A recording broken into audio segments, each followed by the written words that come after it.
आजकल मकान बनाना बहुत महंगा हो गया बॉस। 50-60 लाख का 2 BHK बड़ी मुश्किल से मिलता है। फिर उस घर को ठंडा या गर्म रखने के लिए एसी लगाओ, हीटर लगाओ, गीजर लगाओ और फिर महीने भारी भरकम बिजली बिल चुकाओ।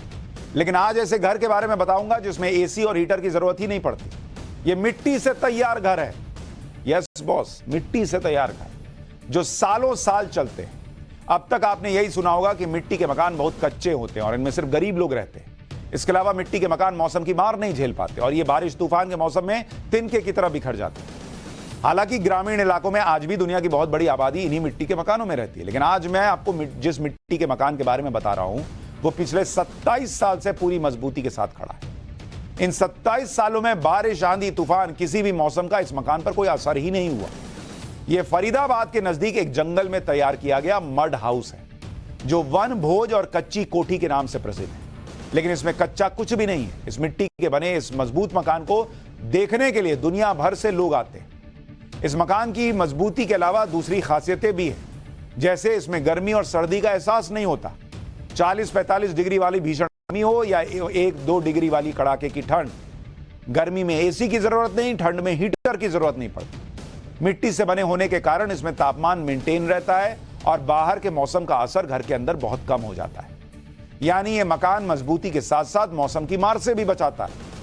और इसकी लागत बताऊंगा तो आप और हैरान रह जाएंगे। जबकि सीमेंट और कंक्रीट से बने मकानों की लागत बहुत ज्यादा आती है। इसके अलावा 10-15 सालों में सीमेंट और कंक्रीट से बने मकानों में रिपेयर का काम शुरू हो जाता है। इधर सीलन उधर सीलन, कहीं प्लास्टर उखड़ने लगता है। लेकिन यह मकान पिछले 27 सालों से ऐसे ही टिका हुआ है बॉस, और बना है मिट्टी से। फरीदाबाद के नजदीक सूरज कुंड के जंगलों के बीच इस मकान को करीब 27 साल पहले 1996 में देश की प्रसिद्ध आर्किटेक्ट जोड़ी रेवती और वसंत कामथ ने बनाया था। 2000 स्क्वायर फीट में फैले इस इको फ्रेंडली मकान को बनाने में मिट्टी, लकड़ी, पत्थर और चूने का इस्तेमाल किया गया। ये जो सारी निर्माण सामग्री थी, इसमें लगभग 80% सामग्री में लोकल चीजों का इस्तेमाल हुआ।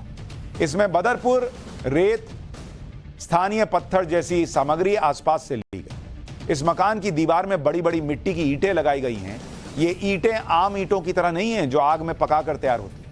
मिट्टी और दूसरी चीजों से बनी ईंटों को 30 दिन तक धूप में सुखाकर तैयार किया गया है। इसके अलावा मकान की दीवारों पर प्लास्टर को मिट्टी, गोबर, भूसा और चूने को मिलाकर तैयार किया गया है। जिस तरह पुराने जमाने में ज्यादातर घर मिट्टी से बनते थे, उसमें फर्श और दीवारों को गीली मिट्टी और गोबर से लीपा जाता था, उसी तरह इस मकान का प्लास्टर किया गया। लेकिन इसमें मजबूती ज्यादा है। मजबूती के अलावा मकान मौसम की मार को भी झेल सकता है।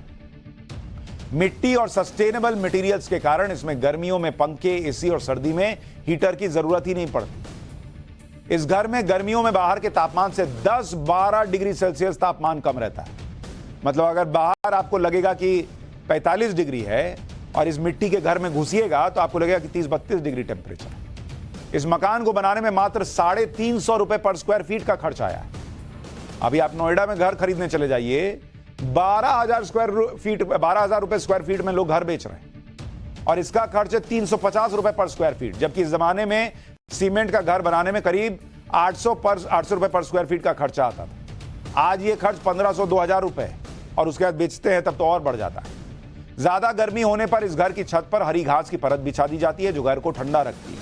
हमारे संवाददाता मोहित ओम ने इस मकान की देखभाल कर रही प्रेरणा प्रसाद से बातचीत की है। सुनिए वो क्या बता रही हैं इस घर के बारे में। सबसे बड़ी खासियत है कि जैसे ही आप बाहर से अंदर आते हैं तो ऑलमोस्ट 10 डिग्री का टेम्परेचर आपको फील होता है। सो गर्मी के दिनों में 10 डिग्री ठंडा होता है और सर्दियों के दिनों में और वार्म एंड कोजी होता है। हमारे यहाँ कोई भी एसी या फैन लगा हुआ नहीं है। कूलिंग के लिए we have a exhaust fan जो बाहर से फ्रेश एयर अंदर पुल करती है।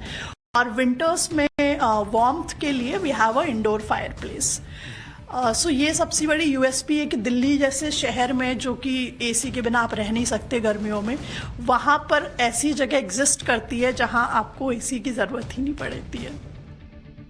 आप सोच रहे बॉस, आदमी ये सोच नहीं सकता कि बिना एसी के कैसे रहेंगे दिल्ली एनसीआर में। यहाँ घर में पंखा भी नहीं है, ये हालत है।